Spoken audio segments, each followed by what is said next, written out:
Pozdrav ljudi, dobrodošli u još jedan novi video. Danas je baš hladno, počelo da bude sve hladnije, što je i normalno zato što se bliži Nova godina, znači surovi decembar. Sada ćemo da vidimo kako će moja kamera uparena sa ovim mikrofonom da blista, zato što sam kupio ovo sa ovim ovde đokicom, baš zbog vetra, a inače u Beču konstantno duva vetar uvek i svuda, što je leti super jer te kao malo ohladi, ali zimi je ono pakao. Tako da danas ćemo da pričamo o mojim doživljajima u Češkoj Republici. Sledeći put ćemo da odemo da posetimo jedan od božićnih ovih marketa i pričat ćemo o tome kako, gde, šta s kim, pa nastavljamo. Dakle, danas ću vam pričati šta se dešavalo pre nego što sam došao u Austriju, jer Austrija je zadnja stanica u suštini, stanica koja nisam hteo uopšte se dogodi, poučen nekim iskustvima sa rodbinom, sa tako našim mentalitetom, ali na kraju sam ovde završio srećom, sve je ispalo kako treba, a pre toga sam imao neke druge epizode, tako da danas pričamo o Češkoj. Subscribuj se na kanal Bečka šnicla. U Češku sam otišao kad smo se vratili sa Malte, o tome ću pričati neki drugi put i o Malti.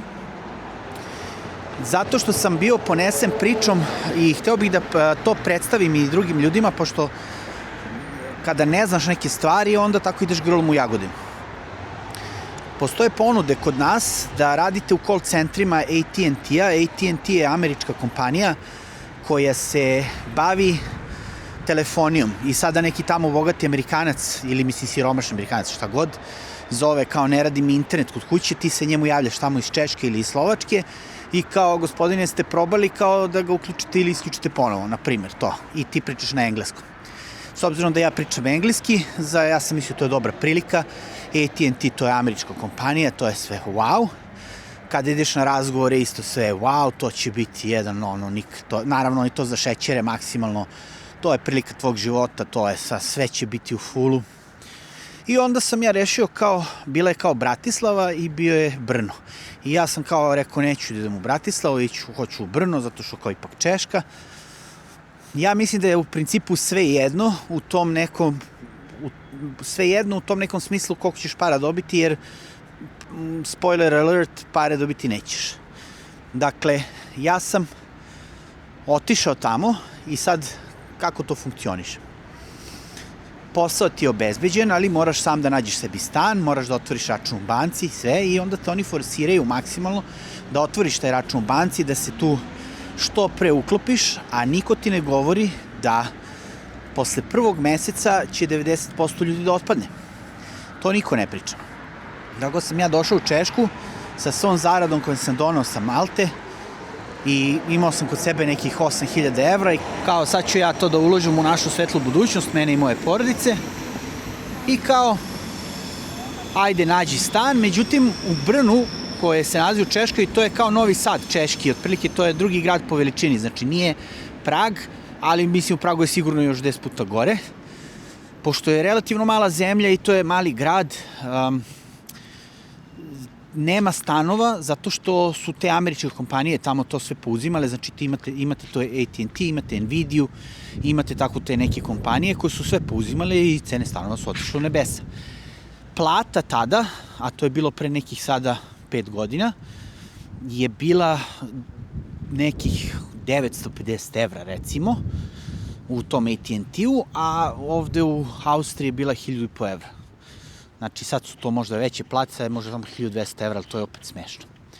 A kirije su bile, znači ja nisam mogao da nađem stan i onda su mi neki cigan mali našli, kao jedva sam tamo našao, gde su bukvalno bile samo prostitutke, makroji i dileri droge, znači užasan kraj grada, pošto oni imaju svoju romsku populaciju i to mi je bilo najsmešnije kad sam vidio da je u Češkoj Romi pričaju češki sa onim ciganskim naglaskom, akurafte, mislim, sve u svemu, nisu oni meni pravili problem zato što je policija tamo jako agresivna, tako da gledaš svoje posle, ali opet ti nije prijatno, mislim, ako treba dovedeš porodicu, šta ću dovedem porodicu tamo, mislim, a ove kurve stoje po ćoškovima. Sve u svemu, stan je bio, koštao je neki 900 evra i to je bila prčvarnica, mislim, 2 kocke sobe, jedna je bila soba, bukvalno možeš da staviš samo krevet i da skočiš na taj krevet sa ulaza, jer nemaš gde da prođeš dalje.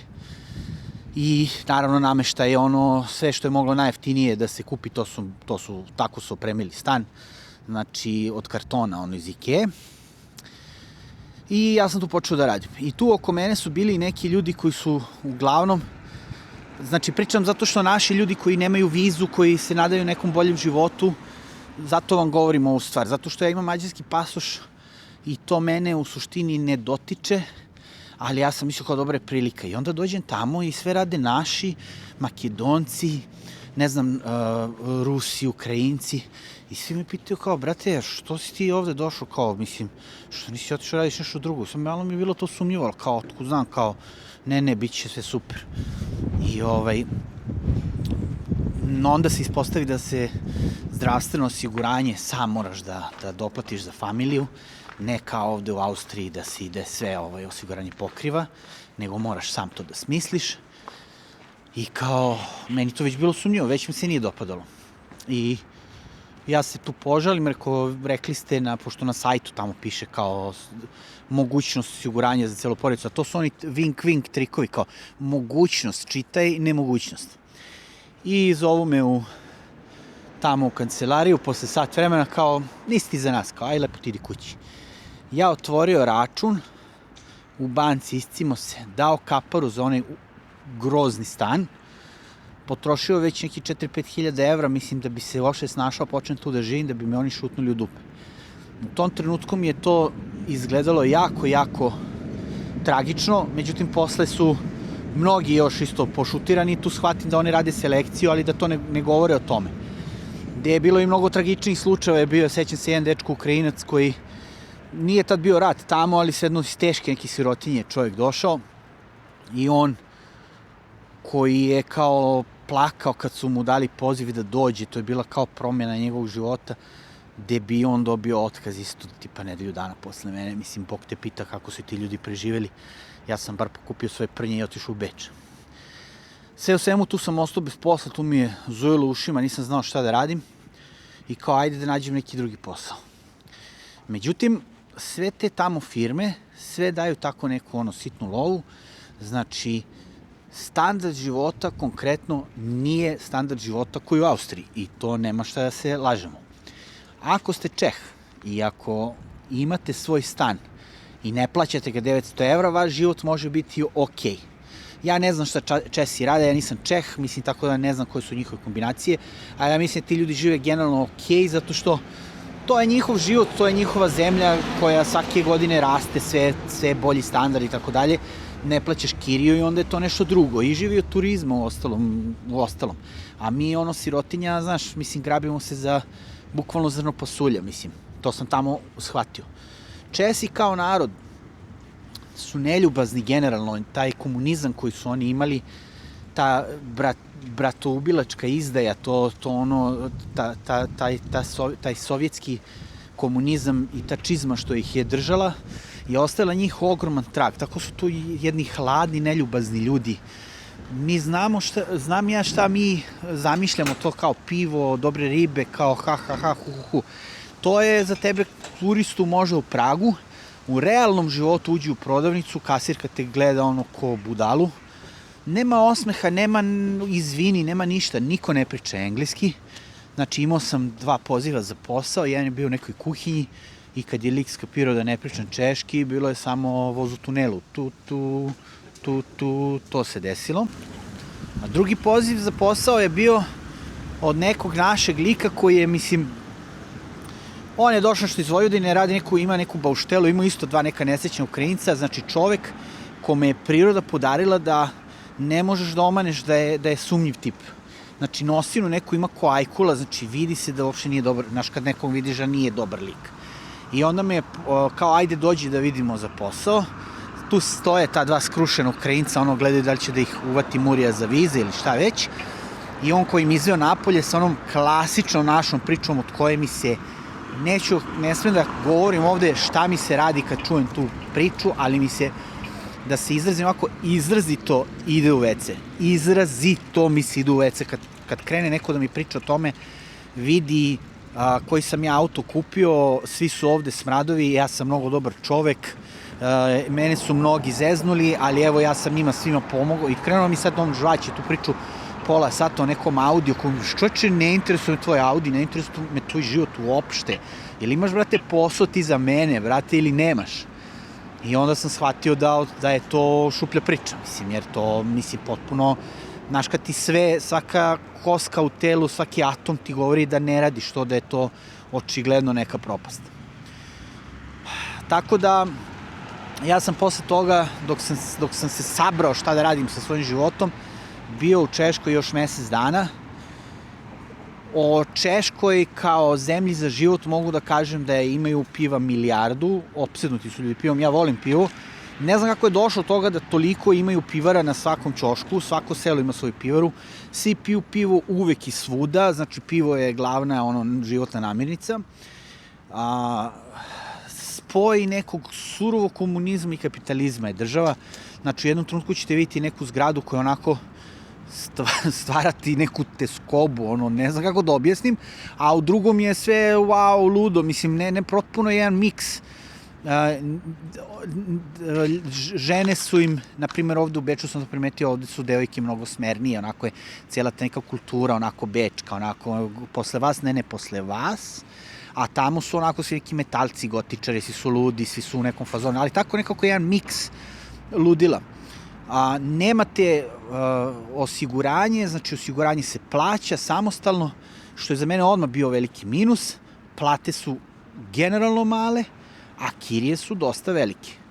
Tako da, jer je Češka jedna od retkih zemalja koja je pošteđena bila bombardovanja u Drugom svetskom ratu i zato je Prag toliko sad posjećen jer ima, mislim, zgrade i arhitekturu koja je potpuno netaknuta. U tome je cijela poenta. I sad zbog takvih zgrada i to sve imaju ogroman priliv turizma, što jednako donosi do toga da stanova nema. Tako da ako mislite da živite tamo, da odete u Češko živite, prvo računajte na to, a druga stvar, ako ste možda se poneli sa tom nekom pričom o tom AT&T, o tim nekim kao varijantama da radite te neke call centre, probajte, ne mogu da kažem nemojte da probate, jedan moj drugar tamo, dečko koji sam upoznao, dva momka su bila, znači dva drugara su bila iz Bosne, pa je jedan je ostao i s njim sam ostao u kontaktu, sjajan lik, pozdrav sad za njega ako me gleda. On dečko je, na primjer, ostao tamo i napredovao je, mislim, nije nemoguće to se desi, ali je velika kocka. Može da vam se desi to, ne mora da znači. Ovaj drugi dečko se vratio kući jer on rekao me, kao, brate, ja imam tamo školu košarke, mislim, meni život uopšte nije bio toliko loš, ovo što se ovde nudi nije to što oni govore da jeste. Znači, nije to kao, znaš, sad si kao sutra kao biješ tamo 2000 evra, baš te briga. Ne, to je onako. I uglavnom mislim da ja skratim svoju priču, upao sam u tešku depresiju, pare su otišle, imam kod kuće ženu i malo dete koji čekaju šta ću ja da uradim, znači ja se pitam, od mene sve zavisi, para više nema i pričam sa kumom, mislim ja u potpunom rasulu mozga. I pričam sa kumom i ona mi kaže, pa što ne odeš u Beč, brate, mislim, tu ti je... A meni Beč kao nikako. I ja bacim oglas i rekao, ajde idem u Beč. I onda je tako, nađem posao u Beču prvo, već sam ja možda i pričao o tome, u svakom slučaju, da skratim tu bečku priču opet, sledilo je godinu dana teške robije, koja ja smatram da svakom sleduje, znači ako mislite da dolazite negde, da idete negde, sigurno vas čeka godinu dana teške robije, u smislu na svakakve ćete budale naići, svakakvi će vas ljudi saplitati, sami ćete sebe saplitati zato što to tako mora da bude, bit ćete u šoku jer ste u novoj zemlji, u novom životu, to je nešto potpuno drugačije, dok to se ne slagne, dok vi ne shvatite gde ste, dok ne opipate teren, dok ne budete okej, ovo ja mogu, ovo ne mogu, ovo su me lagali, oni su, zato što ljudi pričaju razne priče, a svaka priča je drugačija i svako od nas pliva drugačije u toj priči. Neko će da dođe ovde i onda će da radi 20 godine, da misli kako će se vratiti svoj kući zato što mu ovde su svi zli i nikoga ne voli i on će samo zaradi pare i vidi ove ovakve, ovi su onakvi, a neko će da bude, kao što sam ja, na primjer, ovo je sad moj život. Ja kad se vraćam u Beč imam onaj osjećaj vraćam se kući. To je taj osjećaj. Znaš kad se vraćaš kući, Beograd više nije moj život, nažalost, ili na radost, ne znam, ali Beograd više nije grad iz kog sam ja došao, već ja dolazim iz Beča, tako je kako je. I isto tako, pošto sam u Češkoj bio u ovo vreme godine, kada su ti božićni marketi, kad god dođe ovo doba godine, mene to nekako podsjeti na Češku i ja se uvek tamo rado vratim. Nije meni Češka ostalo tako neprijatno slučaju u neprijatnosti kao u glavi da ja sad kao ja se vratim tamo, odem malo u shopping i to, ali teška je to priča. Češka je jako teška, nizak je start dosta, jer razlika između Češke i Austrije što kada čovjek dođe ovde u Beč i počne da radi nešto, ti kad prvi put dobiješ 1.500 evra u džep, lakše je već, znaš, ajde, poslaću žene kući, daj, poslaću 300-400 evra da prezupči, platit ću gajbu, ostavit ću sa strane, znaš, 3 meseca kasnije otvaraš račun u banci, uzimaš iz banke, kao što sam ja uradio u ostalom, uzimaš kredit, uzmeš 10.000 evra, sad sam stao na noge, prodisao sam, ajmo sad da vidimo šta ćemo dalje. Dok u Češkoj to baš nije tako, mislim, to je kažem vam, znaš, 900 evra, 1000 evra da uzmeš u ruke, tebi od 900 na stan, to je već gotovo, ja sam već planirao kako će žena morati odmah se zaposliti da vidimo šta ćemo, gde ćemo. Mislim da tu baš nema mnogo sreće. Ne znam šta bih vam rekao. Tako da ljudi, opet jedna zbrkana priča, onako vreća puna krompira. Hoću da kažem da mi je mnogo drago da ste se uključili, da me pratite, da komentarišete, to je meni u stvari najdraže, jer ono što vas zanima, ja to mogu da vam kažem i sad vi izvucite neku pouku iz ovoga što sam ja sad izblebetao, pa mogu možda i da pojasnim neke stvari drugi put. U svakom slučaju, pišite mi, drago mi je što mi šaljete e-mail, ako treba neka pomoć, uvek sam tu, uvek ću odgovoriti. Ljudi, držite se, čuvajte se, srećni vam praznici, mi se vidimo opet sledeće nedelje, ići ćemo na božićni market, pa ćemo malo to da obiđemo i da se tamo družimo, a dotle uživajte i uzdravlje. Ćao ljudi!